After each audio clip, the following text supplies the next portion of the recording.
Bonjour, c'est Mélodie Meilleur pour le podcast Le Pouls de la physio. Donc aujourd'hui, je suis super chanceuse d'avoir Jean-François Esculier de la Clinique du Coureur avec nous, ainsi que Philippe Landry de Emovie pour discuter de la spécificité et de la non-spécificité, plus particulièrement dans le traitement du genou.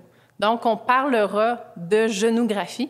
Pour faire une longue histoire courte, une fois, François, qui ne pourra pas être là aujourd'hui, il est indisposé, écoutait la semaine des 4 juillet avec sa famille, puis a vu Laurent Duvernay-Tardif dire que pour lui, la physio n'avait pas fonctionné, mais avait adoré son expérience en genographie.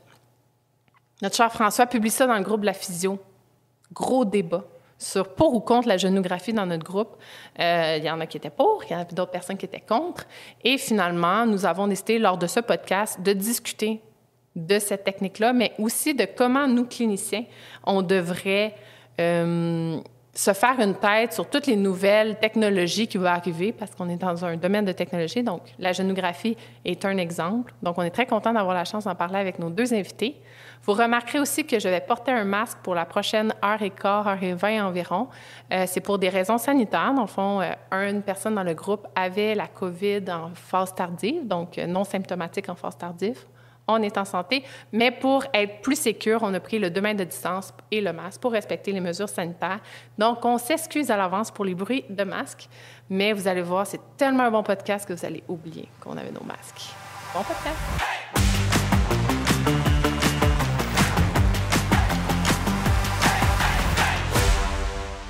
Le pouls de la physio est une présentation de Medexa, Physiotech, service d'électrothérapie et médical-tronique. Bonne écoute!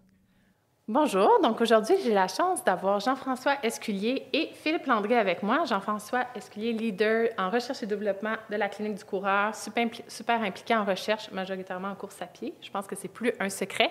Et Philippe Landry, qui est responsable de l'éducation chez Emovie. Vous avez sûrement entendu parler des genographies. Eh bien, c'est Emovie qui offre ce service-là. Donc, content d'être ici. Hein? Content d'être ici? Parfait. Oui. J'espère que tu es content aussi. Merci pour l'invitation. Fait que Jean-François a pris l'avion juste pour nous et pour une formation à la Clinique du Coureur et de nombreux podcasts. Mais on est très honorés de l'avoir parmi nous. Puis, on est très honorés, Philippe, de t'avoir actuellement en fin de COVID, donc bientôt guéri malgré que tu n'as pas eu de symptômes. Donc, vous remarquerez qu'on a nos masques aujourd'hui. C'est normal. On veut être better safe than sorry. Donc, on va les garder tout au long du podcast. Il y aura des bruits que vous allez entendre. On s'excuse, mais on va faire notre possible pour être le plus facilement écoutable pour vous. Donc, on commence en force. On a malheureusement François qui ne peut pas être là avec nous. Il était indisposé. Toutefois, j'ai une bonne histoire à vous raconter. Donc, l'idée de ce podcast-là vient de 2 objectifs. D'abord, François et moi, depuis longtemps, on veut parler de l'intérêt d'être spécifique versus non spécifique dans le domaine de la physiothérapie, mais aussi pour ceux qui font partie du groupe Physio et Téphys du Québec. Il y a peut-être plusieurs mois déjà, François avait publié, suite à l'entrevue de Laurent Duvernay-Tardif à la semaine des 4 juillet, sur le concept de la genographie, puis il trouvait ça dommage que Laurent Duvernay avait fait comme une mauvaise presse à la physiothérapie.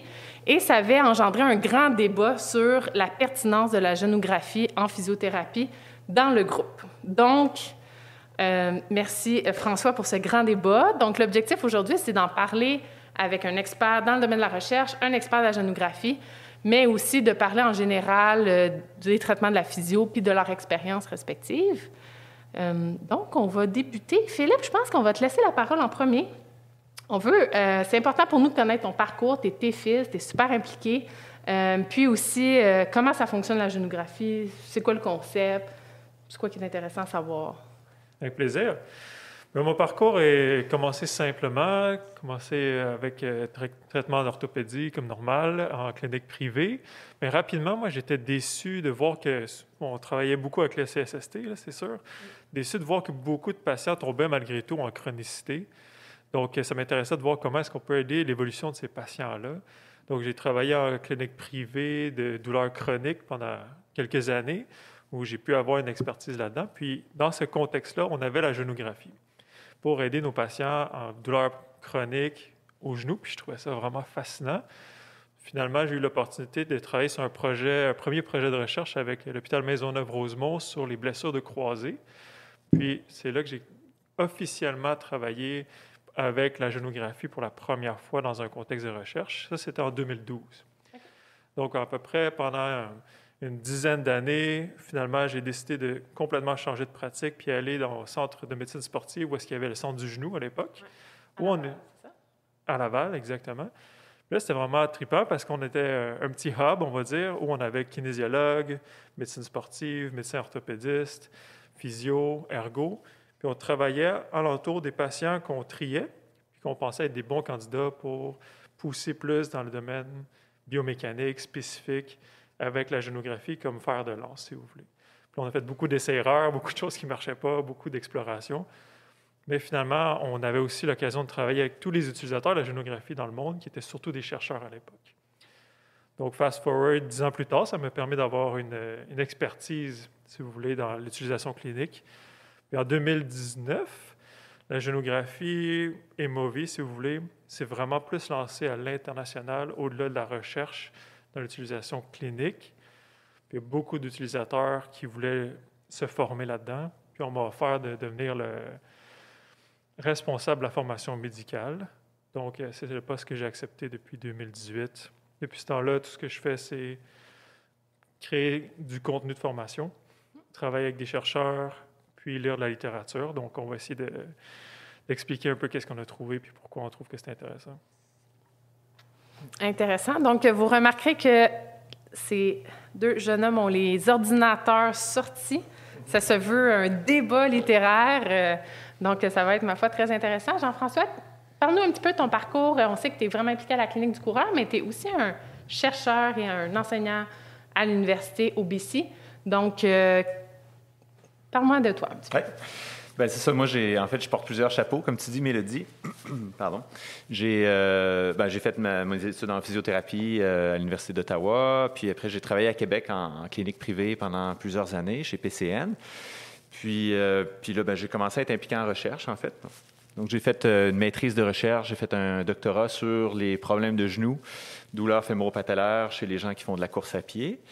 Puis après ça, je suis allé à Vancouver pour faire un post-doctorat sur l'arthrose du genou et la course à pied. Justement parce qu'on me demandait toujours, est-ce que la course à pied, c'est mauvais pour les genoux? Donc, pendant toutes ces années-là, finalement, j'ai fait presque une dizaine d'années en laboratoire à étudier la biomécanique, à essayer d'être le plus spécifique possible sur les angles, etc. Donc, essayer de comprendre comment tout ça se passait. Puis, ce qui est intéressant, c'est que toutes ces années-là aussi, j'étais clinicien en même temps. Puis, c'est intéressant de constater à quel point, en clinique, finalement, je ne suis pas un super fan de la spécificité des interventions tant que ça, donc d'être très spécifique sur la biomécanique, les angles précis, etc. Donc, je trouve que c'est intéressant parce que j'ai l'impression que mon parcours est un peu opposé de celui de Philippe parce que moi, je suis comme parti d'un peu plus de spécificité, puis maintenant, en clinique, j'essaie de limiter le plus possible à quel point je suis piqué avec les angles puis ces trucs-là. Donc, je pense que ça va être une discussion intéressante. Puis, c'est ça, pendant toutes ces années-là aussi, j'ai été enseignant avec la Clinique du coureur. Je suis responsable recherche et développement. Donc, le gros de mon travail, c'est de lire des articles scientifiques, essayer de vulgariser ça, de mettre ça en perspective pour les cliniciens. Puis, j'enseigne à l'Université de la Colombie-Britannique aussi, au département de physio. Fait que c'est ça, j'ai mis tous mes plusieurs chapeaux, puis j'essaie de combiner tout ça, puis d'aider à améliorer les pratiques. Donc, je pense que ça va être une discussion intéressante aujourd'hui de voir comment on peut mixer toutes ces approches-là ensemble. Bon, mais merci. Donc, on commence avec le sujet de la génographie, pour commencer. C'est sûr que l'objectif du podcast, c'est de parler d'une approche spécifique ou non spécifique. Fait que la génographie, c'est un bon exemple. Puis après ça, on a plein de choses à discuter sur la spécificité aussi. Mais parle-nous un petit peu de la génographie, comment ça fonctionne. D'où ça vient? Oui, c'est ça. En clinique, moi, j'en ai entendu parler. Comme je disais, on me l'a proposé, dans le fond, de l'avoir en clinique. Je ne suis pas encore vendue à 100%. Fait que je suis prête. Ça s'en vient d'ici 1 heure. Ça s'en vient dans 1 heure. Je suis sûre que je vais faire un appel. La génographie, c'est une technologie québécoise, donc ça, c'est intéressant. Ça est sorti de l'université de l'ETS, du CHUM puis du LIO.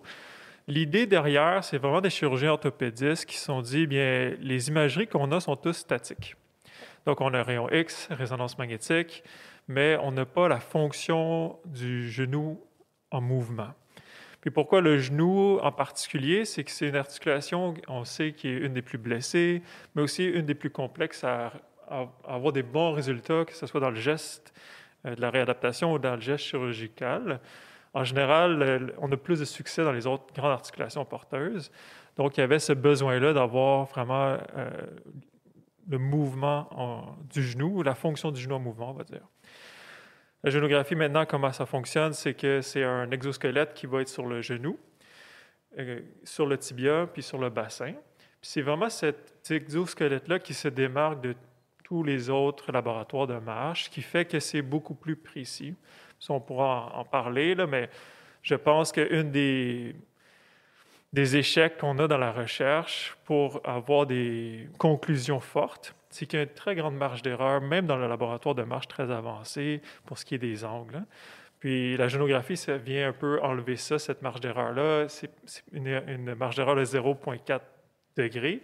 Donc, l'angle qu'on mesure, c'est l'angle qui se passe vraiment dans le genou du patient.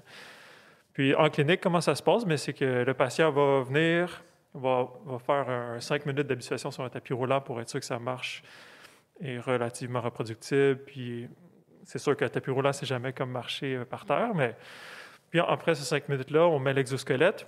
Ça prend à peu près 2 à 3 minutes, équiper le patient, calibrer l'appareil. Puis ensuite, le patient marche pendant 45 secondes. Ça nous permet d'avoir une douzaine de cycles. Puis, on a le résultat. Donc, à peu près en 15 minutes, 20 minutes, pour un clinicien habitué, on a un résultat fonctionnel de la marche. Après, on peut faire la course, les squats, les sauts, dépendant du niveau qu'on veut aller chercher. Puis, on a des résultats automatiques. Ce que Emovi a fait beaucoup pour faire en sorte que ça soit cliniquement utilisable, c'est qu'un laboratoire de marche, en général, ça va prendre énormément de temps, puis les gens vont être obligés de passer des heures à analyser les données parce que c'est très complexe, il faut sortir ça sur MATLAB, peu importe. Mais ce qu'ils ont fait, c'est qu'ils ont travaillé très fort dans le développement du software. C'est ce qui a fait qu'aujourd'hui, il y a beaucoup d'adoption clinique de la génographie, c'est que le logiciel va automatiquement passer au travers des données, puis il va identifier des biomarqueurs, ceux qui sont présents dans la littérature, est-ce qu'ils sont présents chez le patient comme étant positifs ou négatifs. On parle de quels biomarqueurs? Il y a une vingtaine de biomarqueurs que nous, on a trouvés dans la littérature. Puis selon les pathologies, bien, c'est adapté. Donc, par exemple, un biomarqueur avec... si le patient vient avec de l'arthrose, bien, il y a des biomarqueurs qui sont des facteurs de risque modifiables.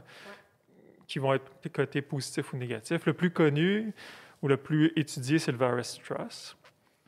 Donc, par exemple, le varus stress, c'est quoi? C'est que pendant que tu vas mettre ton pied au sol ou ton membre inférieur, puis que tu vas transférer ton poids sur la jambe, puis à ce moment-là, tu veux garder un bon alignement de ton articulation. Puis si tu vas changer ton alignement pour aller en varus, bien, on appelle ça un varus stress. C'est une augmentation, mais temporaire et dynamique de ton angle.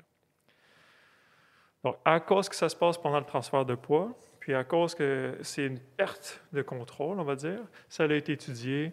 Puis ça fait depuis 2004, là, avec Chang, qu'il avait découvert. Pour ce qui est des facteurs de risque modifiables d'arthrose, c'est une des choses que nous, en réadaptation physique, si on le sait, on peut le modifier. Puis ça a un impact sur l'apparition de l'arthrose, sur la progression de l'arthrose, puis sur l'évolution du patient dans sa douleur, dans ses symptômes. Donc ça, c'est un des biomarqueurs les plus connus qu'on peut mesurer, puis ensuite, on peut dire au patient, bien, j'ai trouvé ça, puis je peux t'aider avec ça. Est-ce qu'on peut débattre déjà ou... Ben oui, parce que dans le fond, on se rappelle que tu es quand même un peu un expert de l'arthrose là, dans l'histoire. Oui, c'est ça. Mais en fait, moi, je me pose toujours la question, justement, ces marqueurs-là, quand on les trouve, est-ce que c'est vraiment... tu sais, on parle de manque de contrôle. Est-ce qu'on peut vraiment dire que c'est un manque de contrôle, premièrement? L'autre question pour l'apparition, les revues systématiques sur le sujet, là, c'est loin d'être convaincant que le varus thrust ou le CAM, là, le moment externe d'abduction du genou, est un facteur prédictif d'apparition d'arthrose. C'est un facteur qui est relié à la progression, mais à l'apparition, c'est loin d'être convaincant. Fait que je me demande juste à quel point on peut extrapoler là-dessus. Oui. Bien, Je ne sais pas si tu es tombé sur cet article-là, Jean-François. C'était quoi, en 2020? Ils ont sorti une des premières revues systématiques sur le sujet, là, sur le CAM, puis sur le virus TROS. Laissez-moi la retrouver. Mais c'était de Souza, celle-là? Ouais, je ne suis pas aussi bon que toi pour me souvenir des noms des choses. Oui, c'est ça, de Souza, exact. Oui, un des auteurs, c'est mon collègue à UBC. Mais eux autres, Michael Hunt. Eux autres, ils avaient trouvé que c'était très concluant, que le virus TROS était non seulement un facteur de progression, mais un facteur d'apparition de l'arthrose médiale. C'est pas très convaincant quand même. Tu sais, si on regarde le tableau, là, il y a un tableau qui décrit les études en question, là. Il y en a deux qui disent qu'il y a peut-être un lien, puis il y a une de ces deux-là qui est liée à une analyse 2D du virus TROS, puis l'autre qui est liée à une analyse 3D, alors que les deux autres études disent qu'il n'y a pas de lien. Donc, si on lit l'abstract, on pense qu'il y a peut-être un lien, mais si on va l'analyser, c'est loin d'être convaincant. Puis en fait, on a donné même un webinaire avec Michael, où lui présentait spécifiquement sa conclusion de sa slide résumée de l'étude, c'est que c'est relié à la progression, mais on ne peut pas dire que c'est un facteur prédictif qui est relié à l'apparition. Donc, je pense qu'il faut être un peu critique des fois de juste lire le résumé là, quand on va analyser les données puis parler aux auteurs. Je ne sais pas ce qui s'est passé dans leur processus. Là. Je comprends que ça peut porter à confusion, mais la littérature est loin d'être convaincante là-dessus. Mais convaincante de quoi? Que c'est un facteur de progression ou que c'est un facteur d'apparition? Un facteur prédictif de l'apparition. Oui, c'est ça. Ça, c'est très difficile à... Bien, c'est ça. C'est que si, par exemple, je ne sais pas, quelqu'un vient à la clinique puis on dit est-ce que cette personne-là est à risque de faire de l'arthrose, je vais faire une génographie, bien, on ne peut pas dire. On est d'accord là-dessus. Des facteurs gérer de toute façon en prévention des facteurs d'apparition d'une pathologie, est-ce qu'on veut faire ça? C'est même ça pourrait être un débat en soi. Là, tu sais. Ouais. Mais en général, ce qu'on fait, c'est qu'un patient vient avec des douleurs ou une raison de consultation de pathologie, puis on la traite, cette pathologie-là. Je pense que dans ce contexte-là, travailler, par exemple, avec le virus TROS, c'est quelque chose de bien documenté. Là, tu sais. Je relance la balle dans un contexte de progression. OK, moi, Mélodie, clinicienne, on va partir de ça. J'ai un patient qui a une douleur de genou liée à l'arthrose.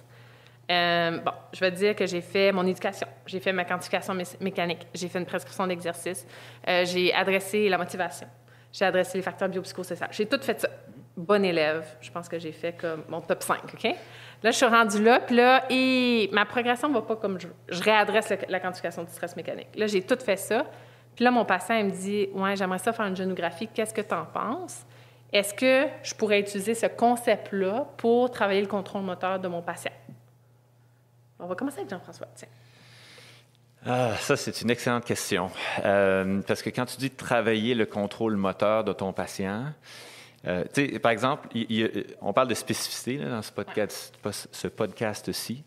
Je donne l'exemple de la course parce qu'il y a quand même plus d'études sur la course, mais je pense que c'est un lien assez intéressant. Si on voit, par exemple, un mouvement au niveau du genou, un valgus ou un varus ou peu importe, à la course, valgus dynamique, le genou qui s'effondre vers l'intérieur, là, puis on dit, je vais essayer d'aller cibler ça, d'aller réadapter ou modifier le mouvement avec des exercices. OK? T'as beau faire les exercices que tu veux, t'as beau faire du renforcement des fessiers, t'as beau faire des step-down avec ton genou bien aligné, ça ne changera absolument rien à l'angle de valgus à la course. Donc, je pense que puis j'ai hâte de voir ce que Philippe dit là-dessus par rapport à la marche, mais c'est que si tu veux modifier un mouvement, il faut que tu entraînes pendant ce mouvement-là pour vraiment aller changer le mouvement. Par contre, ce qui est intéressant, c'est que la personne, mettons, qui a mal au genou, qui a un valgus quand elle court, on lui donne des exercices, elle va aller mieux quand même, mais ça ne changera absolument rien à son valgus. Donc, est-ce que le valgus est vraiment le facteur qui est relié à la douleur? Moi, c'est ça que je questionne ici. Donc, je suis curieux de savoir ce que Philippe t'en dit par rapport à la marche. Mais... Oui, mais c'est très large. Hein? Déjà, on parle de douleur. Ça dépend qu'est-ce qui cause la douleur, dans quelle pathologie qu'on est. Je pense que quand on parle de douleur à la course, le plus souvent, on pense à un syndrome fémopatallaire. Puis, syndrome fémopatallaire, bien, on sait que c'est multifactoriel. Les études là-dedans aussi, la vôtre, c'était une des meilleures que j'ai lues parce que vous aviez 60 patients. Là. La plupart des N sont très faibles. Donc, tirer des conclusions sur qu'est-ce qui cause puis qu'est-ce qui ne cause pas, tu le sais comme moi, c'est complexe, là. Mais si on revient à, mettons, des N plus grands, des études plus systématiques ou plus grosses sur la mécanique articulaire, je pense qu'on pense souvent à l'arthrose parce qu'ils ont réussi à faire des études avec des milliers de patients dans certains domaines. Puis, par exemple, Felsen, c'est un de ceux qui a le plus étudié la question, c'est sûr. Là, ils ont vu que si on prend juste le ligament statique, si toi, Mélodie, tu as un varus juste à partir de 1 degré, ils ont découvert que ça augmente les risques de progression de l'arthrose. Dans un contexte que, mettons... OK. Peu importe, là, on ne parle pas, mettons, quelqu'un qui a un MCL. Mettons, moi, Mélodie, en ce moment, j'ai un varus. Puis que, mettons, si on enlève le risque d'apparition, parce qu'ils ont étudié ça, mais mettons que tu as déjà de l'arthrose, tu dis, OK, moi, je viens à la clinique vous voir, puis comme tu dis, je suis une coureuse et tout. Est-ce que je dois arrêter de courir à cause que j'ai de l'arthrose? On sait que la réponse, c'est non. Il faut rester actif. On t'a quantifié le stress. Puis là, tu dis, OK, mais j'ai de la douleur en médial quand je marche à l'endroit où j'ai un début d'arthrose. OK, fait qu'on parle de l'arthrose symptomatique. C'était ça ma question. Oui, okay. c'est ça. C'est symptomatique. OK. Je pense que c'est complexe si on rentre dans l'idée de prévention de l'arthrose. Mais la plupart de nos patients, la réalité, c'est qu'ils viennent nous voir quand ils décident de payer, c'est parce que la plupart du temps, c'est symptomatique, là, de toute façon. Donc, il vient nous voir, puis il dit, bon, ben j'ai de l'arthrose, mais est-ce qu'il existe des facteurs de risque de progression de ton arthrose qui sont liés à ta douleur?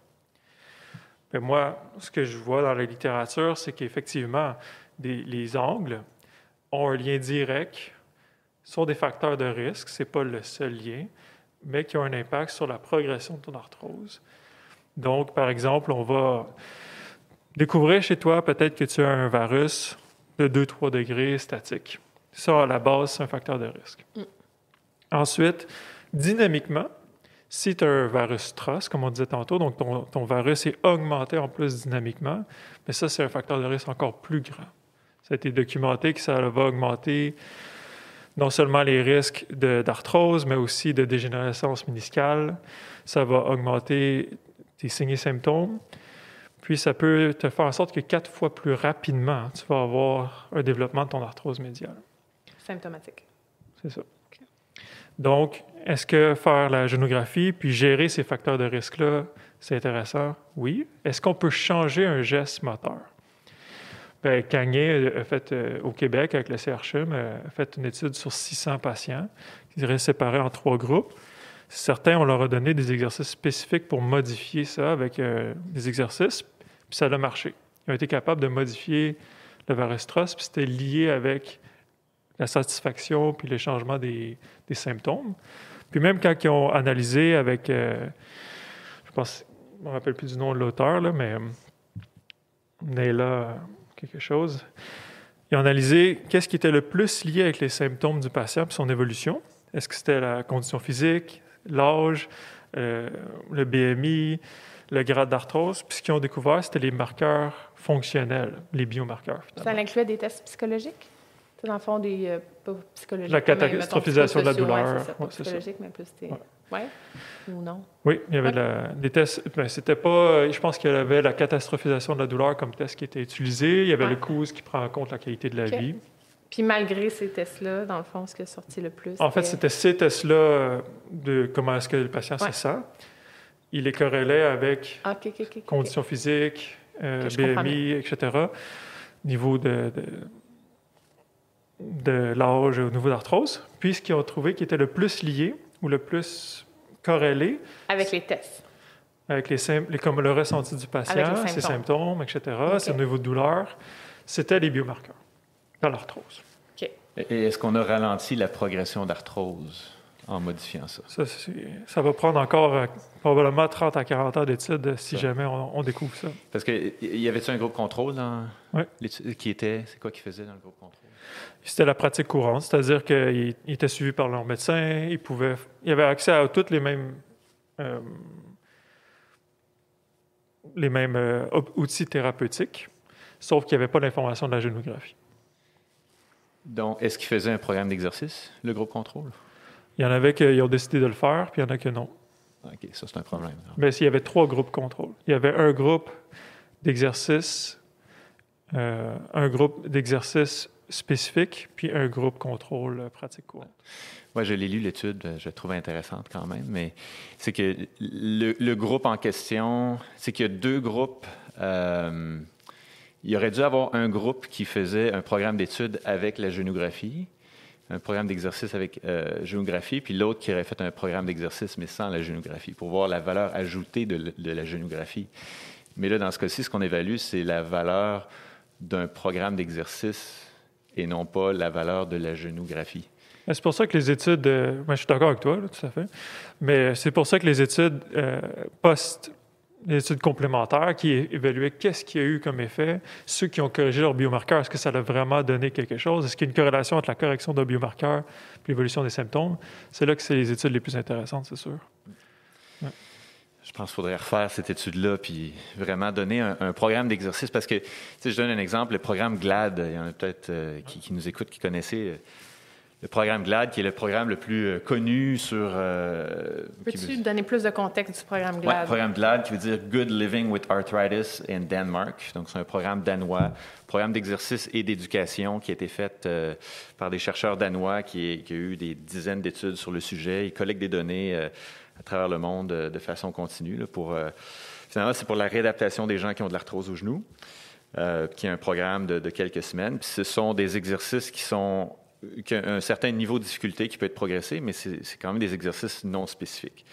Puis ces exercices-là réussissent quand même, malgré la non-spécificité, à donner de très bons résultats sur l'amélioration des symptômes, l'amélioration fonctionnelle. Donc, c'est sûr que moi, quand je lis ça, puis je lis l'étude sur la génographie, je me demande c'est quoi vraiment qui a fonctionné. Puis est-ce que si on relie peut-être les marqueurs biomécaniques à l'amélioration, bien, est-ce que c'est vraiment ça qui a été relié ou parce que ça devrait être retesté, en fait, là, avec une étude d'un autre niveau où là, on va comparer un programme d'exercice spécifique et non spécifique. Quel est l'effet sur les symptômes et la fonction chez les gens qui peut-être ont eu un changement biomécanique et ceux qui n'en ont pas eu. Puis, en ce sens-là, j'ai amené une autre étude en exemple parce que, justement, Michael Hunt, qui est un des co-auteurs de la revue qu'on parlait tout à l'heure, a fait un essai clinique randomisé aussi, super intéressant, où il a amené les gens à modifier la façon dont ils marchaient pour, finalement, juste tourner leurs jambes vers l'extérieur un peu, le towing out qu'on appelle, qui est une intervention qui vise à réduire la compression au niveau du compartiment médial quand on marche. Donc, quelqu'un qui a une arthrose au compartiment médial en surcharge, le fait de tourner sa jambe vers l'extérieur en marchant pourrait aider un peu à réduire ces charges-là. C'est le concept. Donc, le premier groupe, finalement, a eu cette intervention-là, plus un programme de marche. Puis le deuxième groupe, qui était le groupe contrôle, eux autres, ils ne se sont pas fait dire de tourner leurs jambes vers l'extérieur, mais ils ont eu un programme de marche aussi. Et les 2 groupes se sont améliorés de la même façon, au niveau symptômes et fonctions. Donc, moi, ça m'amène toujours à cette question-là. Est-ce que c'est vraiment la spécificité ou est-ce que c'est le fait de bouger, d'être actif, de faire de l'exercice qui va aider? Oui, mais je pense que c'est un très bon... si je peux répondre... Je vais te laisser répondre, je vais répondre après. Vas-y. Non, mais exactement. Moi, c'est la première chose que j'ai fait quand j'ai vu cette étude-là du CRCHUM, c'est que moi, je l'ai comparé à GLAD. Parce que GLAD, c'est exactement ça. Pour moi, c'est mon groupe contrôle. Où ils ont fait des exercices non spécifiques. C'est un programme assez costaud de groupe sur 6 semaines, si je ne me trompe pas, qui, pour les gens qui s'inscrivent, coûte 800 à 900 $, quelque chose comme ça. Puis qui ont des résultats sur 6 mois. Donc, c'est la même chose que le CRCHUM a fait, c'est sur 6 mois. Puis, ils ont retesté les patients à 6 mois, voir leur évolution biomécanique. Puis, moi, j'ai trouvé ça intéressant parce que dans le groupe du CRCHUM, ils ont seulement donné un programme d'exercice à la maison. Puis après, c'était des suivis téléphoniques. Donc, contrairement à GLAD, ce n'était pas des exercices supervisés, mais surtout des exercices à la maison. Puis, les résultats sur l'évolution du COOS, parce que c'est ce que GLAD utilise aussi, le COOS, puis l'évolution sur le Visual Analog Scale, étaient supérieurs quand même dans l'étude du CHUM à GLAD. Donc, pour moi, c'était assez intéressant de voir, même si ce n'était pas à l'intérieur d'une même étude, qu'un programme d'exercice, si tu veux, qui était la principale intervention, lorsqu'elle était spécifique, mais très peu supervisée avec le CRCHUM, avait des meilleurs résultats qu'un exercice qui était général, mais par le GLAD. Moi, j'ai une question méthodologique. Ouais. Est-ce qu'on a le droit de comparer 2 études comme ça dans la littérature. Non, tu ne pourras pas publier avec ça. Non, on ne peut pas publier, mais je comprends qu'on ne peut pas publier. Mais tu sais, est-ce que, mettons, encore là, moi, je m'assois dans le rôle du clinicien. Là. On oublie que j'ai fait de la recherche. Là, je suis clinicien. Je lis ces 2 articles-là. Je me dis la même chose. Est-ce que cette analyse-là fait du sens comme clinicien? Je vais dire oui et non, là, parce qu'il y a quand même des revues systématiques qui s'appellent les revues systématiques et méta-analyses en réseau, là, les networks, qui vont comparer différentes études ensemble, qui avaient comparé différentes interventions. Exemple, étude A a comparé intervention A et B. Étude 1 a comparé intervention A et B. Étude 2 a comparé B et C. Puis avec ça, on est capable de dire A versus C, même s'ils n'ont pas été comparés directement. Donc, c'est le principe. Ça se fait en recherche, mais il y a des méthodes statistiques pour faire ça. On ne peut pas juste les regarder puis dire « Ah, ben ça, c'était mieux, donc c'est mieux que l'autre, juste visuellement. » Non, c'est sûr. Donc, oui, ça se fait, mais dans un environnement contrôlé avec certains experts. Donc, moi, comme clinicienne, de faire cette analyse-là est 100% biaisée. Oui. OK. Ouais. Bon, je comprends. Moi, j'ai une question, là. Je vais sortir un petit peu la génographie, parce que mettons qu'on dit que génographie, c'est spécifique. Ici, on parle de la non-spécificité.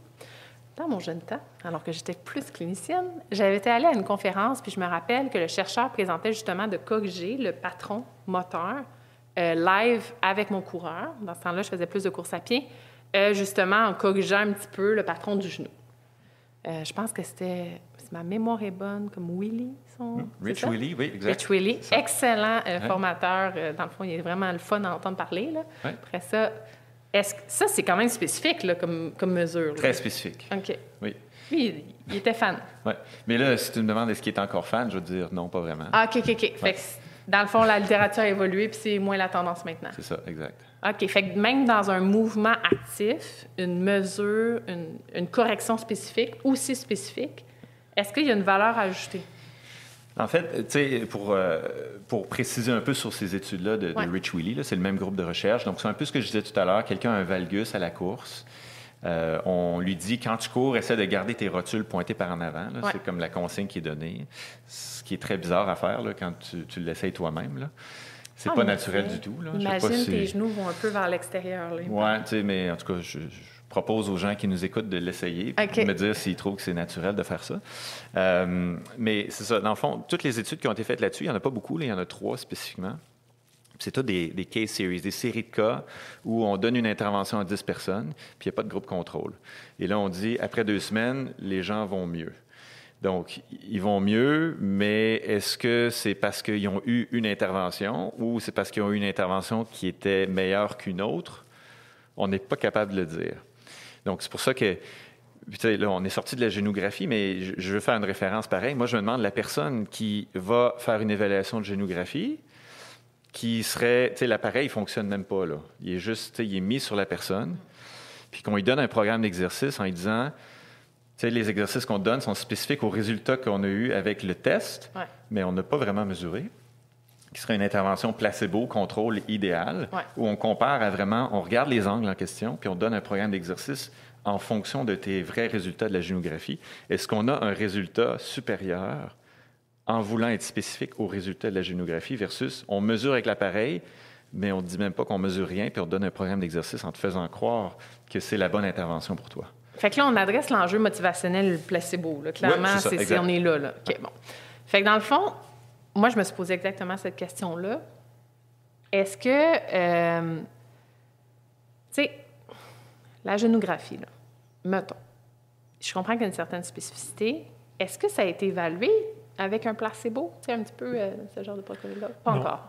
Non, pas du tout. De toute façon, il faudrait déjà un groupe qui s'intéresse à faire ça. C'est pas parce qu'Emovi ne fait jamais de la recherche eux-mêmes. Ça serait totalement biaisé. Là. Mais il faudrait que quelqu'un s'intéresse à le faire. On sait que les budgets de recherche avec de tester des exercices, on s'entend, c'est pour ça qu'il y a toujours des petits N. Il n'y en a pas des gros. La plupart des gens qui s'intéressent à faire de la recherche puis que les budgets pour, c'est plutôt de la chirurgie. Donc, ça nous concerne moins en physio. Là, Mais si je peux partager mon expérience clinique, quand on a commencé, on essayait on a toujours essayé évidemment de corriger la biomécanique, c'est ce qu'on mesurait, puis on a souvent échoué. Puis moi, je pense que c'est aussi une des raisons pourquoi est-ce que les études sont peu concluantes, c'est qu'on ne la corrige pas, la biomécanique, comme François a dit.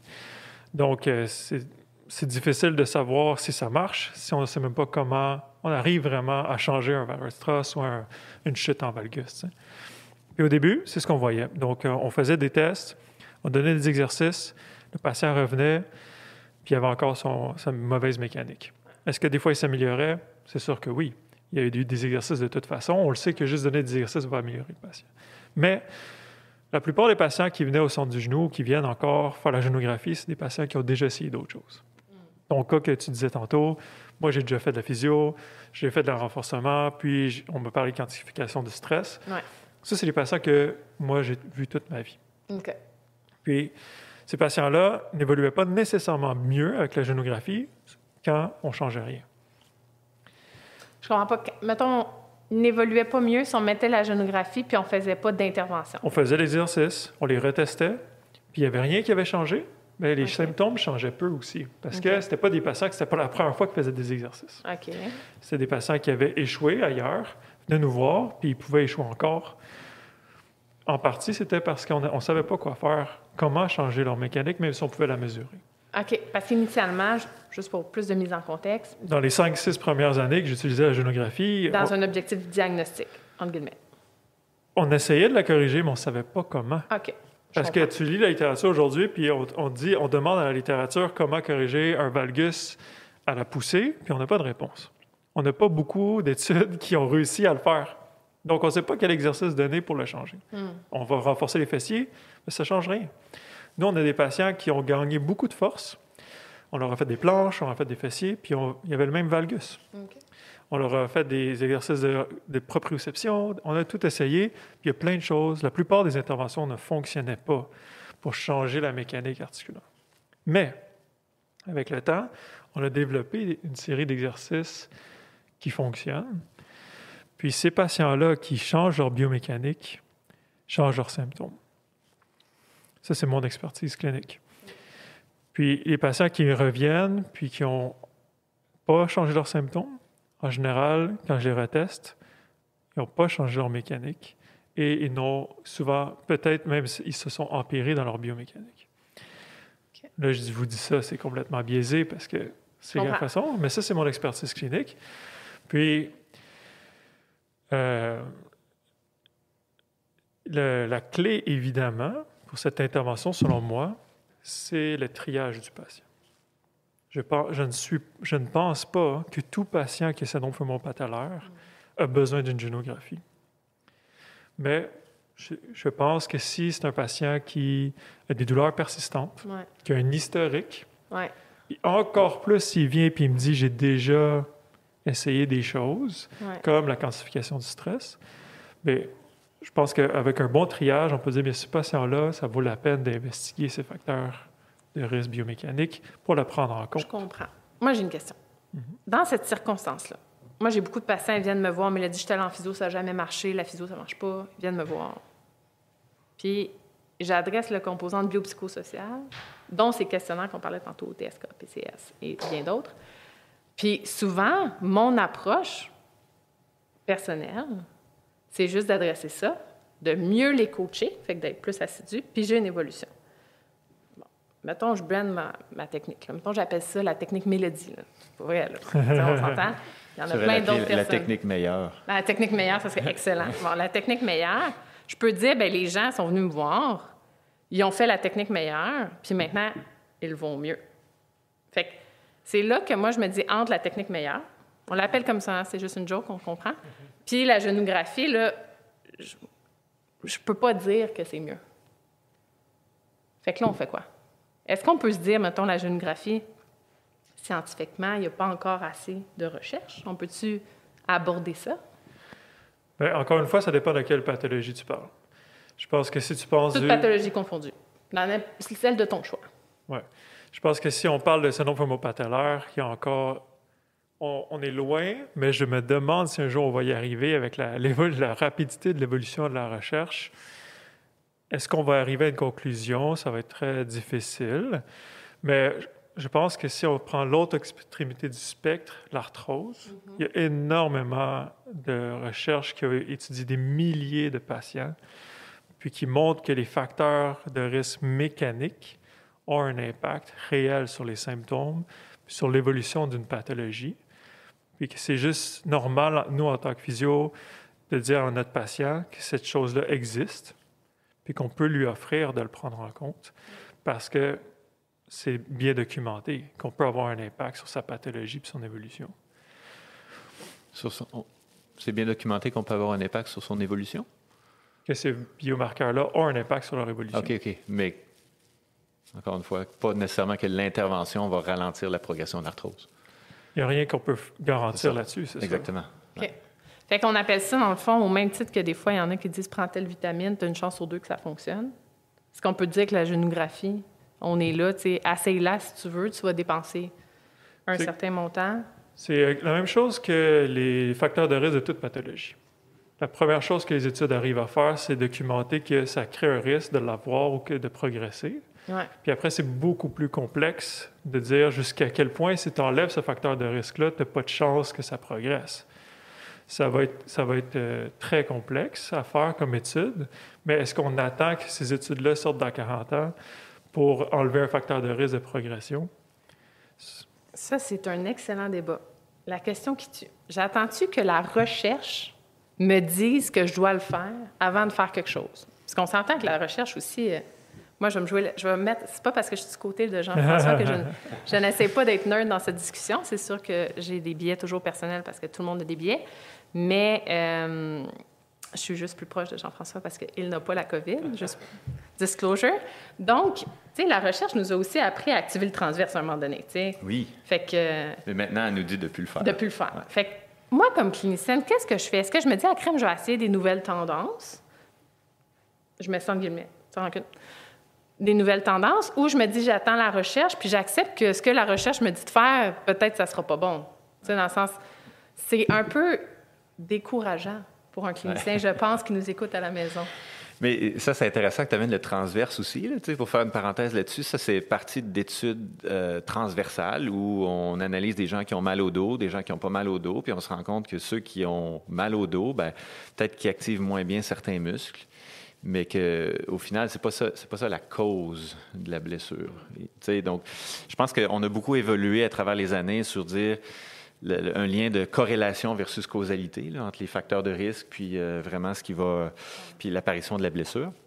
Donc, à la question, est-ce qu'on attend? Moi, je pense que ça dépend de plusieurs facteurs, dont le ratio risque-bénéfice et coût-efficacité. Puis c'est là-dessus que je base mon intervention. On s'entend que, par exemple, on parle de génographie, là, il n'y a pas vraiment de risque à avoir une génographie. Est-ce qu'il y a un bénéfice? Je ne peux pas dire en tout cas, de ma perception de la littérature, je ne pense pas qu'on peut dire oui, il y a vraiment un bénéfice à le faire. Il y en a peut-être parfois, c'est sûr. Mais le coût-efficacité, pour moi, est important. Puis là, je pense que vous avez fait des analyses aussi coût-efficacité, mais pour moi, ne sont pas valides encore parce qu'on n'a pas comparé à, justement, est-ce que c'est à cause des vraies données de génographie qu'on réussit à avoir cette efficacité-là? Donc, il y a un coût associé à ça qui est peut-être pas si élevé que ça, mais est-ce que justement, le fait d'avoir cette technologie-là, est-ce que ça va m'amener à dire, oui, je veux l'utiliser, il faut que je l'utilise? Je ne suis pas convaincu encore. Moi, c'est ma perception. Après, il y a tous les autres volets, facteurs psychologiques, psychosociaux, etc. Si la personne me dit, moi, je pense que d'avoir une évaluation approfondie de ma biomécanique, ça va m'aider, ben oui, vas-y, utilise-le, puis c'est sûr que ça va t'aider plus. T'sais. Pareil comme la thérapie manuelle, pareil comme faire des ultrasons, pareil comme plein d'affaires. T'sais. Fait que même si la recherche ne me dit pas qu'il y a un truc qui est efficace, si mon patient y croit fortement, c'est sûr que je pense que ça vaut la peine de le faire pareil. C'est un peu vers là que je m'enligne. Mais tu vas faire un ultrason, Jean-François Esculier? Honnêtement, là, je n'ai pas acheté une machine à ultrason dans ma nouvelle clinique, ça. Donc j'en ferai pas. Mais mettons, il dit, moi, je crois juste à ça. J'aimerais ça voir seulement un physio qui fait l'ultrason. Je vais l'envoyer à quelqu'un d'autre. OK. C'est vraiment, ça, c'est vraiment intéressant. Même. Parce que peu importe ce que je fais avec cette personne-là, je vais lui suggérer mon approche pareil, puis je vais lui dire, écoute, si ce que tu veux, c'est de l'ultrason, je vais t'envoyer un collègue qui va te faire un ultrason. Est-ce que tu vas lui prendre le temps de lui dire que c'est pas supporté par la littérature, par exemple? Je ne vais pas le dire comme ça. OK. Comment tu le dirais? Je vais le dire en disant que si on regarde ce que la recherche suggère actuellement, il y a quand même un bon niveau d'efficacité de telle ou telle intervention, exemple des exercices, quantification du stress, etc. Puis pour l'ultrason, c'est pas aussi clair. Il y a des gens qui en bénéficient, il y en a qui en bénéficient pas. Mais peut-être que dans le cas de cette personne-ci, ça peut aider, mais je peux rien garantir. Par contre, je suggérerais l'autre intervention, mais si eux, c'est ce qu'ils veulent, je les réfère à une autre personne. Je pense que notre travail en tant que professionnel de la physiothérapie, c'est de donner les pour et les contre de différentes interventions. La personne a fait son choix, puis c'est ce que je dis à mes patients. Je leur dis, écoute, si tu fais tel truc, ça c'est les pour, ça c'est les contre, puis telle autre option, pareil, tu prends ta décision, puis moi je t'accompagne dans ta décision. Je pense que c'est ça notre rôle. Je suis tellement d'accord avec toi. Moi, j'ai trouvé ça choquant quand le CHE m'a fait l'étude sur l'arthrose, puis qu'il y avait plus de 300 médecins qui ont participé. Il fallait éduquer les patients. Moi, je n'étais pas dans l'équipe de recherche, mais j'étais dans l'équipe clinique, éduquer les médecins, excusez-moi. Puis on m'a demandé, étant donné que toi, tu travailles avec la génographie, puis tu connais un peu plus la littérature, va sur le terrain parler aux médecins. Puis on s'est rendu compte que très peu de médecins référents en physio. Puis une des raisons, c'était, j'ai des patients que j'envoie, puis ils reviennent, ils ont encore mal. Fait que s'il n'y a pas justement le ratio coût-bénéfice, je ne les envoie pas. Mais il n'y avait même pas la discussion avec leurs patients. On parle des médecins en médecine générale, de dire, écoute, la physio peut t'aider, c'est sûr qu'il y a un coût, mais c'est beaucoup mieux que rester chez toi avec des antidouleurs. Mais ils décidaient à leur place que ça ne valait pas la peine. Donc, on est complètement horrifiés de ça, c'est sûr, puis on les éduquait sur le fait que dès qu'on aide le patient à bouger, puis même si vous croyez juste à l'exercice, envoyez avec physio qui va pouvoir l'éduquer puis l'accompagner là-dedans, mais ça va l'aider. Mais moi, des fois, j'ai l'impression que même si on est horrifié de ça de la part des médecins, nous, en physio, on va souvent faire la même chose. On va prendre la décision à la place du patient, plutôt que de simplement lui dire « voici mes croyances » ou « voici ce que je connais là-dessus », mais tu peux décider par toi-même, tu sais. 100% avec toi. Moi, j'ai fait mon cours d'aiguille sous le derme. Le jour que c'est écrit Mélodie, aiguille sous le derme, l'horaire s'est rempli, tu sais, de médecins, de références, tout ça. Je trouvais ça bien gentil, là, mais... Exact. Ouais. Malheureusement, oui. Moi, je trouve ça super intéressant, ce volet-là. Il y a même un projet de recherche en cours à l'Université Laval. Là. C'est Marc-Olivier Dubé qui fait un projet sur... Bonjour Marco. Oui, bonjour Marco. Qui est super intéressant où les gens qui consultent en physio, avant de faire leur évaluation initiale, remplissent un questionnaire pour savoir... ça, c'est des gens qui ont soit une cervicalgie, une lombalgie, un problème d'épaule, un problème de genou, qui leur demandent « Qu'est-ce que vous croyez qui va vous aider? » Puis là, il y a des choix qui nous disent finalement à quel point ils pensent que telle intervention ou telle autre va les aider. Puis le but, c'est de voir est-ce que les perceptions des gens sur les bénéfices, est-ce que ça fit avec les lignes de pratique clinique? Donc, la littérature sur le sujet. Puis, en fin de compte, on se rend compte que, pas pantoute, la majorité du temps, les gens pensent que tel truc va les aider, alors que la littérature dit, c'est pas vraiment ça qu'on recommande. Donc, l'étude n'est pas encore publiée. Là. Il présente un abstract là-dessus prochainement au Congrès mondial de la physio, mais je pense que ça va amener une perspective intéressante, justement, sur la fameuse evidence-based practice, là, la pratique basée sur les preuves.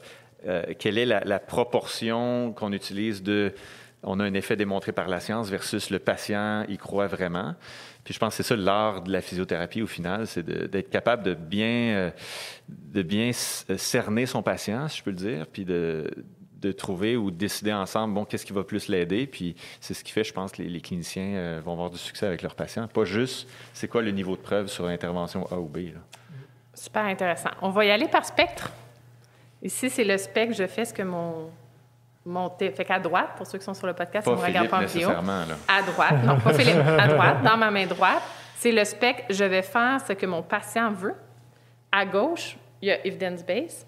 Puis entre les deux, il y a moi, clinicienne. On se rappelle, j'ai le rôle de la clinicienne aujourd'hui. Donc là, moi, mon malaise, c'est que, mettons, qu'il me dit je veux un ultrason, puis tout ça, j'ai vraiment un conflit de valeurs. Moi, dans mon cas, c'est ça qui va arriver. Je peux référer à un collègue, mais je pense que j'ai un rôle d'éducation. Puis un rôle de mettre de l'avant mon parcours d'études basé sur la donnée probante. Je veux dire, sinon, dans le fond, moi ou un massothérapeute, sans rancune des massothérapeutes qui écoutent le podcast, je vois pas la différence. Fait que comment moi, je me situe dans cette situation-là, que dans le fond, je peux faire du bon marketing, et dire, ben oui, moi, je vais te sauver, aiguille, ultrason, tout le kit. Ou je peux dire, ben tu sais quoi, moi, j'ai l'impression que je peux faire tel traitement, mais mon rôle, ça va être soit de tamponner des symptômes avec des adjuvants, par exemple, mais, tu sais, de l'éduquer là-dedans, parce que je vais combattre mon placebo, là. Dans le fond, mon placebo est ici, là, à droite. Oui, mais ça, c'est vraiment... c'est tout un défi, ça, c'est sûr. Puis je pense qu'en tant que professionnel, on est tenu d'avoir un certain code déontologique. Là. On ne peut pas déjà promettre quelque chose, il n'y a aucune intervention, là, on s'entend. Mais il y a eu aussi un mini-débat avec la génographie là-dessus, en passant. Parce que, justement, la plupart des physios au Québec qui offrent la génographie vont d'abord faire une évaluation du patient, puis ensuite décider si on va le référer à la génographie ou pas. Mais il y a beaucoup de patients qui connaissent la génographie, qui vont appeler une clinique qui sait qu'il l'a, puis disent « je veux la génographie ». Puis là, est-ce qu'ils sont obligés de faire la génographie s'ils pensent que ce n'est pas un bon traitement pour lui? Puis l'ordre de l'OPPQ s'est impliqué dans le dossier, puis il a dit « oui, vous êtes obligés ». De faire l'évaluation. C'est ça. OK. À moins qu'il y ait une contre-indication, vous êtes obligé d'offrir le service pour lequel le patient vient. Fait qu'il est obligé de faire la génographie si le patient le demande. Puis qu'il n'y a pas de contre-indication. Puis qu'il n'y a pas de contre-indication. Donc ça, c'était vraiment surprenant pour moi. Oui, vraiment. C'était vraiment pas quelque chose que je pensais qui était possible. Je pensais qu'au contraire, il fallait toujours que ça soit quelque chose de justifiable comme intervention. Mais le raisonnement de l'ordre, c'était si le patient vient et pour un service, puis qu'il n'y a pas de contre-indication, on est obligé de lui donner. Est-ce que cette... Bon. Mais là, je ne défends pas ce point de vue-là. Non, je dis que c'était la conclusion de l'Ordre des physiothérapeutes du Québec. Parfait. Moi, je fais une pause ici au podcast pour avoir des expériences avec l'Ordre, puis tout ça, en avoir discuté avec l'ancien président. Je veux juste dire que ça, c'est dans le fond la description que toi, tu racontes de ton expérience avec l'Ordre. Par exemple, une personne à la maison... T'sais, dans le fond, tant qu'on n'a pas lu la description puis tout ça, il y a un biais humain, là, parce que... Exact, c'est ce que j'ai compris de la conclusion. Mais de toute façon, c'est pas l'approche générale. Hein. En général, on va plutôt faire... Notre rôle, en fait, en réadaptation, c'est sûr, c'est de prendre un patient, prendre son historique, qui est la plus grosse partie souvent, puis ensuite décider si une intervention est nécessaire ou pas. Puis, je pense que la clé d'une de tes études, c'est l'éducation. D'avoir confiance en l'intelligence du patient qui est devant nous, puis qu'est-ce que lui, il va faire, puis de dire, bien, voici mes alternatives. Puis, est-ce que ça a été publié, cette décision-là, de l'Ordre, ou ça a été un échange de courriel? Ça a été communiqué à ceux qui utilisent la génographie. Ah! Donc, c'est public.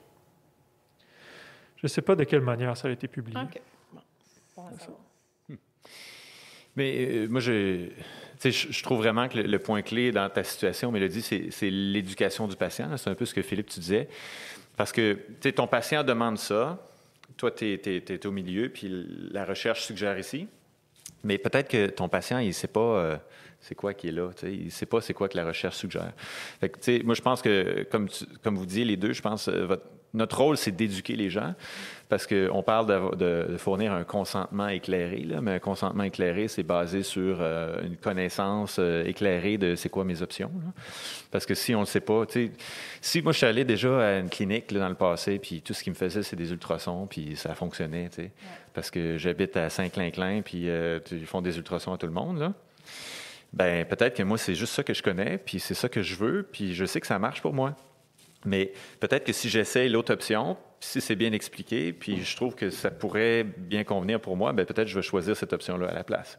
Fait que toi, dans ton rôle, je pense que c'est vraiment d'éduquer la personne, lui donner ses options A, option B, option C, les pour, les contre de chaque, qu'est-ce que la recherche dit, puis après, la personne a fait son choix. Puis notre rôle, c'est justement de l'accompagner, cette personne-là, dans sa décision. Tant qu'il n'y a pas une contre-indication, tant qu'il n'y a pas un risque pour sa santé, notre rôle, c'est juste de l'accompagner ou de la référer à la personne appropriée. Bon. Excellent point. Comment on fait comme clinicien? Parce que moi, j'ai adoré cette discussion-là, puis je suis membre du groupe aussi, puis je trouvais que ce qui était difficile, justement, dans le groupe, c'est qu'il y avait certaines personnes, ils lisaient la littérature, supportaient la génographie, certaines personnes lisaient la littérature, ne supportaient pas la génographie. Donc, ce clinicien-là, tu sais, y a-tu des... Mettons, quelqu'un qui a fini en physiothérapie, soit un baccalauréat ou une maîtrise clinique ou un technologue en physiothérapie, c'est quoi les best practices pour lire la littérature? Puis quelles questions je devrais poser à une autre personne? Parce que souvent, moi, j'entends des bonnes histoires. Là, hey, j'ai lu un article, puis donc, c'est evidence-based. Je suis toujours la première à dire, qu'est-ce que tu as lu? C'est quoi ton N? C'est quoi la méthode? Tu sais, je pose plus de questions. Mais je pense qu'en général, si quelqu'un me dit, hey, j'ai lu un article, c'est encore mieux que la personne qui dit, j'ai essayé ça sur un patient. Fait que, tu sais, comment le clinicien général se retrouve, là? Parce que clairement, c'est pas tout le monde qui s'appelle Jean-François Esculier qui lit sur le genou puis qui est un expert. Là. Ouais.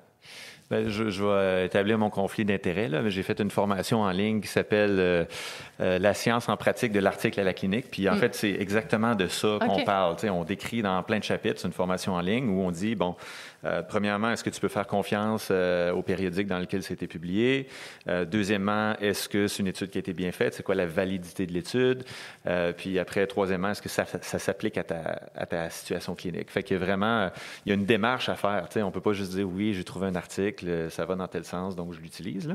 Donc, tu sais, c'est difficile de répondre à cette question-là en 30 secondes. Là, exact. Parce qu'il y a tellement de choses à regarder. Puis, je pense qu'on pourrait peut-être faire un meilleur travail que ça dans la formation aux physiothérapeutes, là, sur comment lire des articles puis les interpréter. Mais c'est une formation qui dure combien de temps?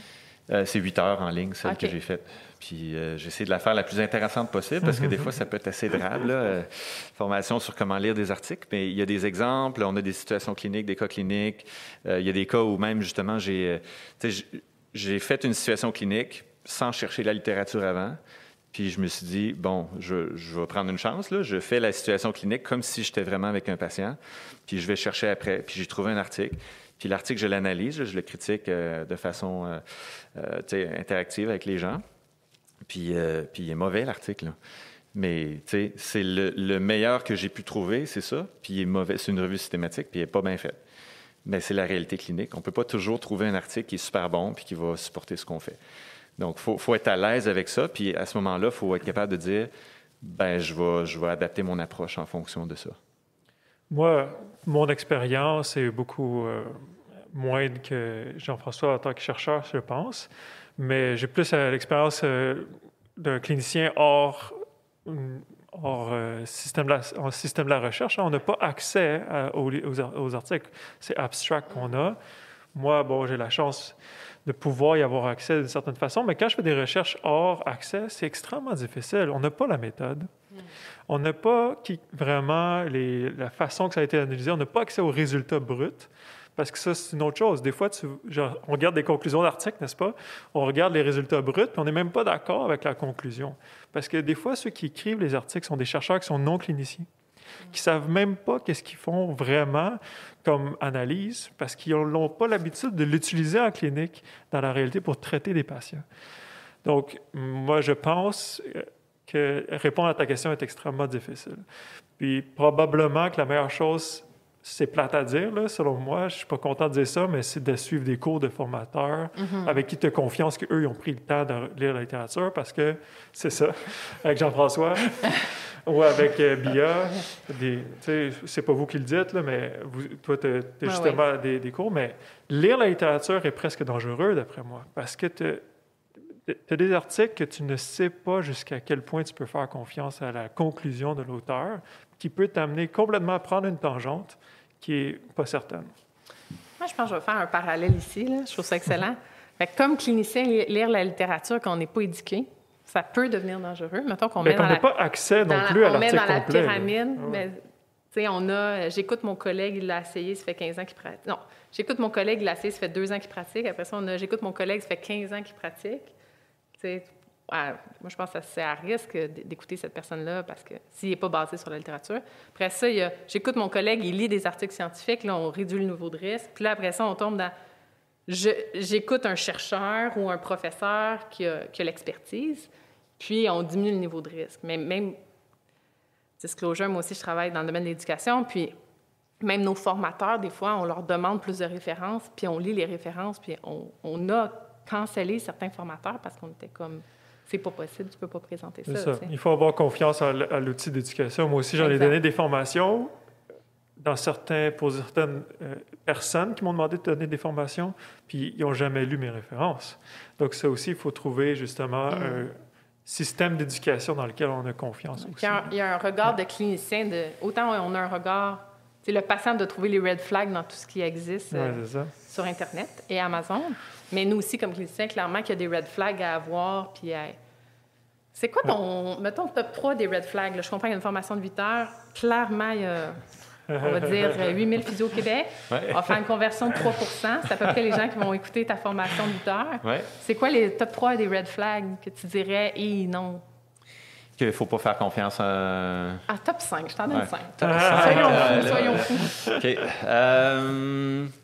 C'est sûr que mon premier, c'est de savoir dans quel périodique ça a été publié. Là. Puis il y a plein de gens qui ne sont pas au courant, mais il y a des revues qu'on appelle des revues prédatrices en recherche. Puis des revues prédatrices, c'est quoi? Puis moi, je reçois des emails là, à tous les jours. Là. C'est des emails qui me disent « Bonjour », ça commence toujours par « Greetings » avec mon nom. Là. Puis ça me dit « Voulez-vous publier dans notre périodique? » Processus de révision par les pairs rapide et facile. Ils ne disent pas de même, mais c'est ça que ça veut dire. Payer... dans le fond, là, ils sollicitent les chercheurs pour pouvoir publier leurs travaux puis leur demander un montant d'argent en échange. Okay? Donc ça, c'est une revue prédatrice qui sollicite les gens de façon agressive, qui va faire un processus de révision par les pairs qui est complètement bidon. Ce n'est pas des experts qui lisent, c'est juste quelqu'un qui lit, qui te fait quelques commentaires sur tu devrais mettre une virgule à telle place, puis tu devrais changer tel tableau. Parenthèse pour les gens à la maison, quand on publie un article, dans le fond, idéalement, on vise un article qui est révisé par les pairs. Fait que ça, c'est le premier critère. Oui. Puis après ça, que la révision par les pairs, fait que donc d'autres chercheurs soient de qualité. Exactement. Donc, ça, c'est mon premier red flag. Là. C'est quoi le périodique dans lequel tu l'as publié et ce qui est digne de confiance. Puis je donne dans la formation justement des trucs pour être capable de savoir, ben ça, c'en est-tu un bon ou pas un bon? Là?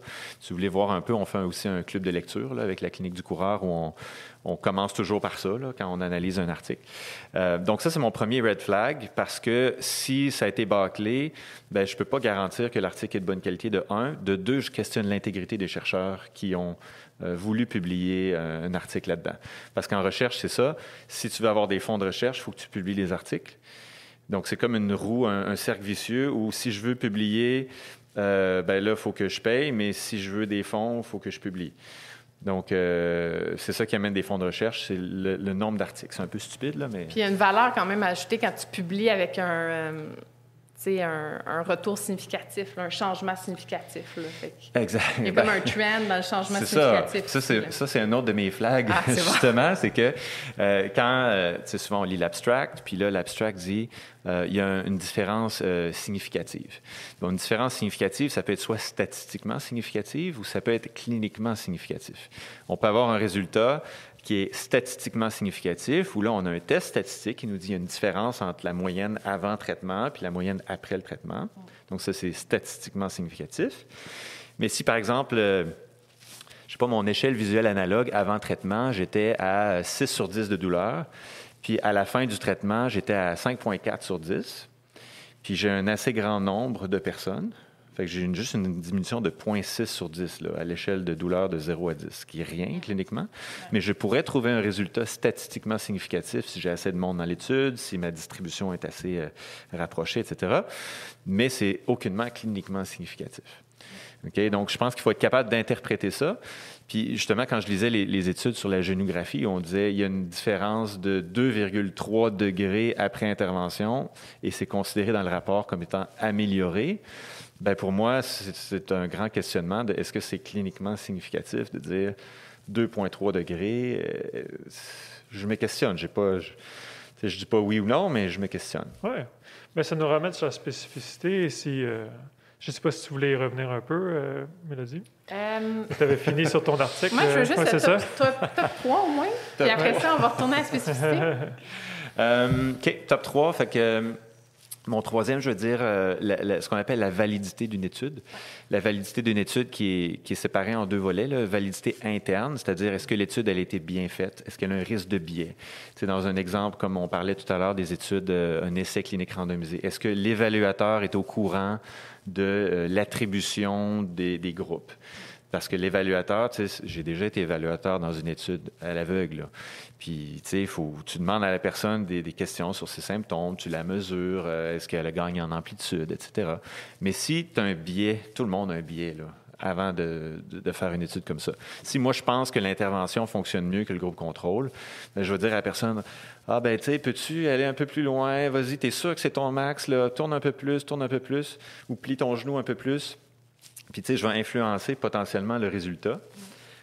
En n'étant pas à l'aveugle. Donc ça fait partie des critères, il y en a plusieurs, mais sur la validité interne d'une étude. Est-ce que ça a été bien fait? Est-ce que je peux faire confiance aux résultats de l'étude? Puis après, la validité externe, c'est à quel point est-ce que je peux appliquer les résultats de l'étude dans ma pratique clinique. Si c'est une étude en laboratoire qui a utilisé des marqueurs 3D puis qui a évalué du monde sur un tapis roulant, ben peut-être que peut-être qu'à ce moment-là, c'est pas quelque chose que je peux utiliser dans ma pratique clinique parce que je peux pas mesurer ces choses-là, parce que le contexte est différent, etc., etc. Fait que, tu sais, pour moi, c'est mes 3 gros points. Là, le périodique, est-ce que je peux lui faire confiance? Deuxièmement, est-ce que les résultats font une différence entre statistiquement significatif et cliniquement significatif? Et troisièmement, la validité interne et externe de l'étude. Est-ce que je peux faire confiance et est-ce que je peux appliquer ça dans ma pratique? Tout ça, tu peux rarement le savoir en regardant juste l'abstract. Hein?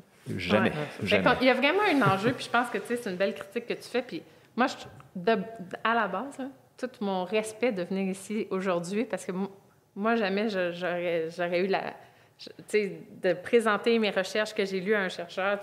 C'est vraiment, ça demande vraiment de la confiance. Puis pour moi, c'est vraiment extraordinaire toute la confiance que tu as. Fait que, toutes mes félicitations.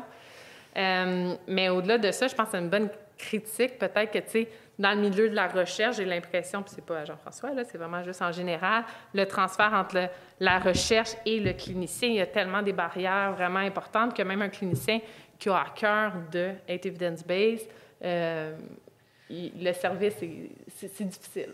Moi, honnêtement, c'est la critique que j'ai en général sur la recherche qui est faite en biomécanique de toute façon. Puis ma conviction avec mes 10 années de pratique, c'est que une des raisons pourquoi on n'arrive pas à dire que la biomécanique est utile, c'est à cause que la recherche est limitée dans sa capacité de le prouver, selon moi. Je m'explique. Oui. Ils utilisent beaucoup des laboratoires de marche avec des Vicon. Puis il y a des études qui ont montré, très sérieuses, que la marge d'erreur, comme je disais tantôt, ça peut jusqu'à 4 degrés. Donc, 4 degrés d'erreur dans le plan frontal varus valgus. Puis, il y a des études qui ont montré que si tu te trompes dans ta calibration, quand tu as identifié le repère anatomique, tu peux avoir des différences jusqu'à 20 degrés. Donc, un patient qui, on va dire varus, peut être valgus. Donc, de conclure quelque chose à partir de là, c'est extrêmement difficile. Puis, je pense que c'est une des raisons pourquoi il y a tellement d'études qui sont conflictuelles.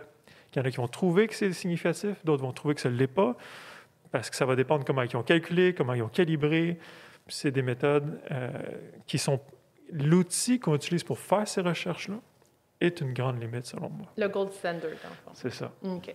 Puis après, quand on fait l'analyse visuelle, bien, il y a plein de faux positifs, il y a plein d'illusions, etc. Donc, c'est sûr que moi, j'ai eu l'habitude de travailler avec la génographie qui a une marge d'erreur, comme je disais tantôt, de 0,4 dans le plan frontal. Donc, on est complètement ailleurs dans notre degré de précision puis dans la fiabilité des résultats. Est-ce que tu es en train de dire que la génographie abat le gold standard? Ça, c'est sûr. Okay. Point de vue de l'articulation du genou. Mais droit de réplique? Droit de réplique, ça a été validé.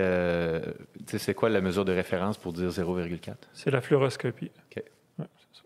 Parce que pour mettre les gens en contexte, comment ça marche, un laboratoire de marche, c'est que c'est des marqueurs qui sont sur la peau, qu'on va mettre sur la peau. On va avoir plein de marqueurs. Puis ce qui est super, c'est que tu as tout le corps. Tu peux faire des études très complexes et des plaques de force. On n'est pas là avec la génographie, là. Mais ce que montrent les études aussi, avec la fluoroscopie entre autres, c'est que les marqueurs sur la peau vont bouger beaucoup. Tu bouges le genou, la peau bouge. Et donc, en partant, tes skin markers, c'est un gros frein.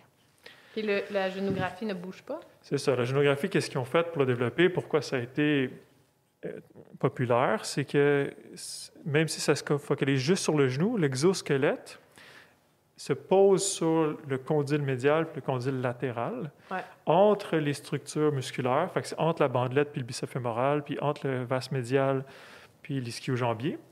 Puis ça bouge donc avec le fémur. Puis par fluoroscopie, on a montré que ça enlève l'artefact de peau jusqu'à une marge d'erreur de 0,4. Puis ça nous donne aussi justement accès à une marge de précision extrêmement supérieur dans le plan rotatoire. Puis si on revient à la spécificité, énormément d'études ont de la difficulté à tirer des conclusions au-delà du plan frontal parce que la rotation puis le plan transverse, c'est encore plus difficile à avoir. OK. Mais certaines études montrent que si on prend, par exemple, les blessures du croisé, c'est le plan transverse qui est celui qui est vraiment à rétablir après une blessure croisée. Le tiroir antérieur, le pivot.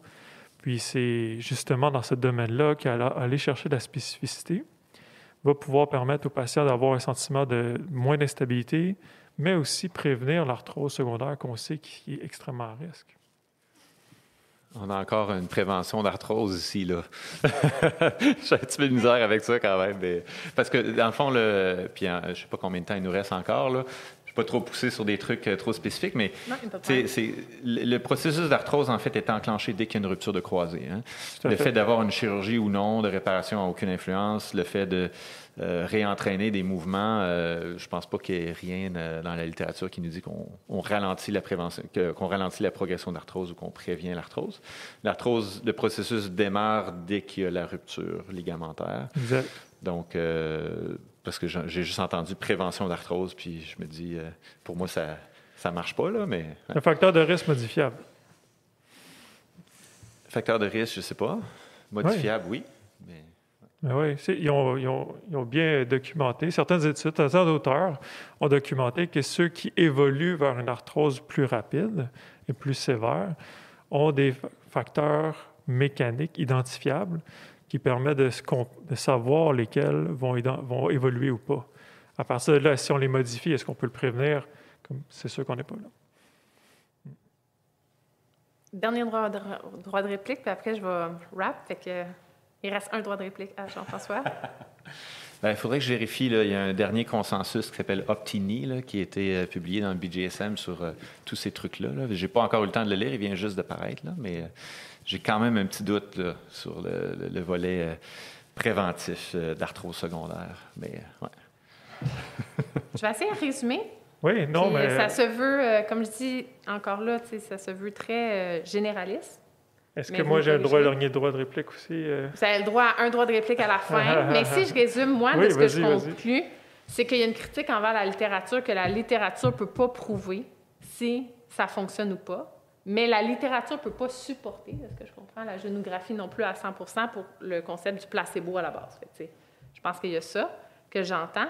J'entends, par exemple, que c'est pas pour ou contre la génographie. La génographie, au même titre que, on va dire, entre guillemets, la thérapie manuelle, l'électrothérapie, puis tout ça, il y aurait possibilité d'améliorer le patient. On a un rôle d'éduquer. Ça, je pense que c'est clair. Fait que moi, dans ma tête, je le mets dans les adjuvants. Là, quand je parle d'adjuvants, je parle thérapie manuelle, aiguille, toutes ces techniques plus physiques qu'on utilise au-delà de l'éducation et de la prescription d'exercice. Puis, l'autre chose que j'entends, c'est que là, j'ai pas lu les études, donc ce que tu me dis, c'est qu'au niveau de l'évaluation du patron de marche, la génographie pourrait être peut-être un bel outil de recherche à prouver, parce qu'on ne sait pas encore. Je ne suis pas prête à dire que ça bat les gold standards encore. Ça pourrait être intéressant en recherche, et peut-être dans le futur, on pourrait dire que ça l'aide à certaines choses, mais moi, le biais que je trouve qui est vraiment dangereux, c'est que de plus en plus, les meilleures pratiques sont de s'éloigner justement de l'imagerie, puis aller vraiment plus vers l'éducation, quelque chose de plus généraliste pour des enjeux d'accessibilité. Tandis que là, c'est comme si, pour moi, personnellement, j'ai l'impression qu'on fait un pas en arrière, là, d'aller retourner vers un désir de spécificité. Droit de réplique? Oui, c'est ça. Écoute, je pense que je reste encore sur mon désir de parler encore plus. Il me semble qu'on commence juste à effleurer le sujet pour moi. Je comprends. Mais si je résume, si vous voulez... Ma vision des choses, c'est que ce que dit la clinique de coureur depuis toujours, je suis tellement d'accord avec ça, la maxime, c'est que le corps peut s'adapter au stress. Puis, dans la mesure... C'est quoi? Qu'est-ce que vous dites? Dans la mesure où le stress appliqué n'est pas plus grand que sa capacité d'adaptation. C'est ça. Plus précisément. Dans la mesure où le stress appliqué n'est pas plus grand que sa capacité d'adaptation. Puis moi, ce que je comprends quand je tire des leçons de la littérature puis de l'expérience qu'on a avec la génographie, c'est que Chez certains patients, cette capacité d'adaptation-là est limitée par leur mécanique articulaire. Donc, si on prend l'arthrose en particulier, les études montrent qu'à partir de 3 degrés, les études d'ingénieurs, à partir de 3 degrés, tu as 100% des charges sur un seul compartiment. Puis ça équivaut, plus que tu vas dans l'augmentation de ce varus-là, plus que c'est l'équivalent que ton genou devient obèse, avec tellement de charges que ça devient mécaniquement extrême, l'impression dans le genou. C'est ce que les ingénieurs montrent. Pour moi, est-ce que c'est possible de vivre avec un varus de 8 degrés sans douleur? Tout à fait. Est-ce qu'on a besoin de changer tous les varus puis les valgus qu'on voit? Jamais de la vie.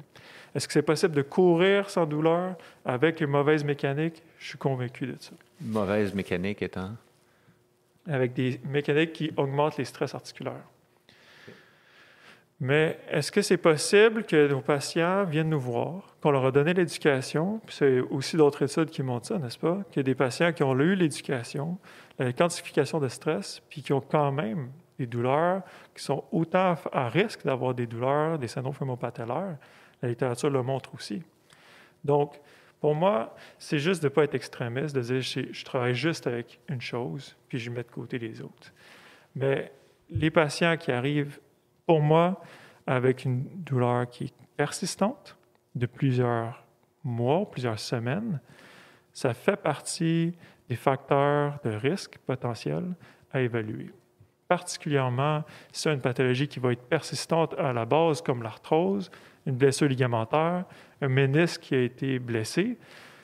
Mécaniquement, il y a déjà un red flag dans l'articulation. Puis gérer les stress pour optimiser la fonction du genou, c'est pas... Je comprends que c'est un outil que tu utilises cliniquement, que tu as des résultats. C'est pas la spécificité pour moi. Tu as l'impression que ça a eu un changement significatif sur certains clients. Je pense que...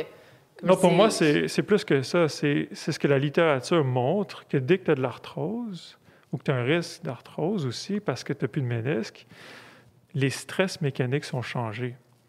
Puis que ces facteurs-là, comme avoir un varus TROS, ça a prouvé que ça va faire progression de la dégénérescence de l'articulation. Puis ça, pour moi, c'est pas banal. Dernier droit de réplique. Après, moi, j'ai une question sur un autre sujet, puis après, on va conclure sur le sujet. Bon, je ne suis pas contre la génographie, là. Pas l'impression que je veux donner non plus, mais je pense que c'est le... Tu sais, il y a toujours un aspect... je dirais pas méfiance, mais de challenge. Moi, j'aime bien challenger quand il y a aussi, tu sais, c'est un produit qui est vendu ou loué, mais qui vient d'une compagnie privée, puis il y a un objectif de profit derrière. Fait que pour moi, ça prend de la preuve solide pour pouvoir dire oui, il faut utiliser. Là. Fait que c'est un peu ça mon point. Il faut plus parler du concept de toute façon. C'est ça, exactement. Mais c'est sûr que si on me dit, par exemple, la génographie, c'est utile parce qu'on peut réduire le varus, puis le varus a été démontré qu'il y a un lien avec la progression d'arthrose. Par contre, on me dit la génographie, c'est beaucoup plus précis que les études avec marqueurs, mais pour justifier la génographie, on utilise des études qui ont utilisé des marqueurs. Comme les études de MOST, les études de la Osteoarthritis Initiative, les études de la revue systématique dont on parlait tantôt, c'est toutes des études qui ont utilisé les marqueurs 3D avec des erreurs de mesure. Puis là, on me dit qu'il y a un lien avec ça, donc il faut utiliser la génographie. Ça, d'un point de vue de validité interne, comme je disais tout à l'heure, là, ça me pose un petit problème. Là. Je ne dis pas que c'est inutile, mais pour moi, la justification n'est pas là. On n'est pas encore au stade où on dit oui, il faut utiliser la génographie. Je ne sais pas si ça a du sens ce que je dis, mais c'est très clair. Si ton point de référence, c'est un outil que tu dis, il n'est pas assez précis, donc mon système est meilleur, il faudrait, je pense qu'il faut peut-être solidifier l'argumentaire un peu. Là. On close sur le dossier génographie. On a parlé de spécificité, on a donné l'exemple de la génographie. On sait après ça les risques de certaines mesures spécifiques versus le non spécifique. On a parlé de Marco qui fait quand même des études un petit peu sur l'enjeu motivationnel par rapport à quelques études. Je pense que c'est quelque chose qu'on peut aussi garder en tête. Moi, personnellement, je vais donner ma touche personnelle dans tout ça. J'essaie vraiment d'être neutre. Je suis aussi du lab du CIRIS, là, fait qu'il y a un disclosure quand même. Mais, tu sais, l'enjeu de l'éducation, l'éducation, ça a été de plus en plus démontré, plus que des fois des techniques plus spécifiques en physio. plus que la thérapie manuelle, les aiguilles, tout ça. Fait que ça peut être quand même intéressant à aller voir. Puis après ça, il ne faut pas se mettre la tête dans le sable, là. La plupart des cliniciens mettent encore leurs mains sur leurs patients selon certaines évidences scientifiques plus ou moins claires, au même titre que la génographie, au même titre que les aiguilles que j'utilise. Donc, clairement, si on veut être evidence-based 100%, c'est difficile, d'un. Puis de deux, ça ne marche pas toujours, on va se le dire, la vérité. Puis sinon, il y a d'autres possibilités. Dernièrement, les physios ont un rôle d'ambassadeur. On est ici parce que Laurent Duvernay-Tardy a parlé de la génographie et de la physio. Pauvre lui, sais-tu qu'on est ici pour ça? Le pauvre lui, c'est pas de sa faute. Oui, mais c'est ça. La question, c'est quoi le rôle de l'ambassadeur? Comment nous, on se situe comme ambassadeur? La physio, des fois, a mauvaise presse. Je suis 100% d'accord. Moi, je pense que des fois, elle a mauvaise presse parce qu'elle n'utilise pas les meilleures techniques non plus. Mais qu'est-ce que nous, on peut faire, là? Tu sais, regard neuf, là. Qu'est-ce que nous, on peut faire comme physio, comme ambassadeur pour influencer notre patient, pour lui donner le plus de pouvoir éducationnel, puis donner une meilleure presse à la physio auprès des médecins, quand même aussi? Un conseil, deux conseils? C'est une bonne question. Tu sais, je pense qu'on a vraiment une expertise de pointe sur plein de trucs, mais au final, il reste que notre rôle, c'est d'aider les gens à avoir moins mal puis à aller mieux là, d'un point de vue fonctionnel. Fait que, tu sais, est-ce qu'on a vraiment un rôle précis qu'on peut faire mieux? Moi, je pense que le but, c'est de faire bouger le monde puis de mettre ça simple pour eux. Parce que des fois, on leur dit « fais tel truc, c'est trop compliqué, ils le feront pas ». Donc, oui, il faut les éduquer, il faut qu'ils se prennent en main, il faut les faire réaliser que c'est eux qui ont le pouvoir sur leur propre guérison ou amélioration. Mais moi, j'aime garder les choses simples.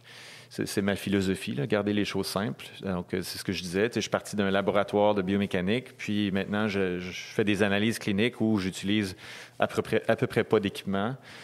Puis, je trouve que j'ai des bons résultats. Puis, on trouve toujours qu'on a des bons résultats, là, n'importe qui. Mais j'aime garder les choses simples. Puis, je pense que il faut faire attention de vouloir trop complexifier les choses en justifiant une expertise. Je pense que notre rôle, c'est quand même de garder ça simple. Je ne sais pas si je réponds à ta question. Là. Parfait. Sans parler de la génographie, je veux vraiment qu'on aille sur un autre sujet, parce que sinon, le débat va continuer, notre rôle d'ambassadeur. Oui, non, ce que j'ai vu, moi, le plus que je pense nuit à la physiothérapie, c'est de critiquer l'intervention de quelqu'un d'autre. Bon commentaire. Puis même d'un médecin ou d'un chirurgien, je pense qu'on a l'habitude, en tout cas, ce que j'ai vu, ma petite vue quand je parlais avec les physios un peu partout, même dans le monde, c'est qu'ils vont être faciles à dire « Ah, ça n'a pas d'allure, qu'est-ce que ton chirurgien a fait? » ou « Ça n'a pas d'allure, qu'est-ce que ton médecin t'a recommandé? » Puis c'est normal souvent de le penser. Mais c'est dangereux, je pense, parce que dans l'esprit du patient, ça dit « Ah, mon physio dit ça. » Un autre physio critique l'autre physio. Puis il critique, ça brise sa confiance en général. Tandis que d'essayer de comprendre pourquoi il a fait ça, puis de dire « Ah, c'est intéressant ce qu'il a fait, on va essayer d'autres choses. » Je pense que ça bâtit la confiance, puis ça pousse les gens à continuer à venir en physiothérapie avec plus un bon sentiment de confiance plutôt qu'avoir l'impression de voir un professionnel qui n'est pas d'accord avec personne. Je ne pense pas que c'est bon pour la physiothérapie. Il y a clairement la psychologie du patient qui devra être abordée. Moi, je pense que c'est vraiment un enjeu. À quel moment, dans le fond, qu'est-ce qu'on fait, comment... Il y a vraiment un pouvoir de communication. Je pense que c'est ça que tu parles aussi, un pouvoir d'éducation. Puis clairement que des fois, les mots qu'on utilise, on sait que ça a un impact. Je pense que tous les professionnels de la santé, on n'est pas parfaitement outillés encore d'avoir le bon discours parce qu'on ne l'a pas vu à l'université ni à la technique, clairement. Donc, merci pour cet excellent débat, toute la lecture d'articles liés à ce podcast-là. Puis, merci pour vous à la maison. J'espère que ça a résolu la question sur la génographie et que vous pourrez prendre votre propre décision. Merci beaucoup. Merci tout le monde. Merci Philippe. Merci Mélodie. C'était le fun. Belle discussion. Donc, merci beaucoup pour votre écoute. C'était vraiment super. J'étais contente que vous nous ayez écoutés jusqu'à la fin. J'espère que vous avez appris plein de belles choses. François m'a tellement manqué. J'espère qu'il va m'écouter à la maison. Sinon, n'oubliez pas de nous suivre sur les réseaux sociaux, donc Mélodie Meyer ou Frankie Physio. On est toujours content de vous jaser et on se dit à la prochaine.